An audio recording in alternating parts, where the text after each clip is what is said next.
Il-konsulent li kien impjegat fil-Ministeru tal-Edukazzjoni u li kiteb ir-rapport li kien imqabbad jagħmel Daniel Bogdanovic ġie mkeċċi mill-istess Ministeru.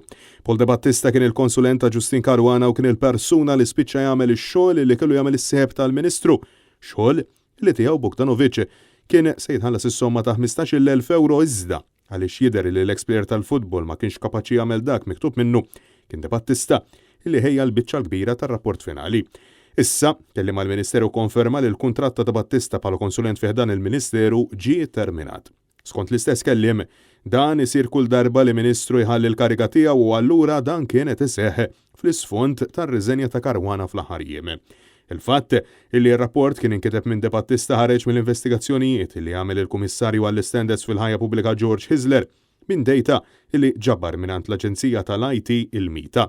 Hisler skopra wkoll li De Battista kien saħansitra ħejja is-CV ta' Bogdanovic biex jieħu l-kuntratt tax-xogħol fil-Ministeru u kien batulu email fl-istess ġurnata illi l-istess De Battista bat email oħra lil Frank Fabri, is-Segretarju Permanenti tal-Edukazzjoni, fejn qallu li kien sab espert illi kwalifika biex iħejji r-rapport in kwestjoni.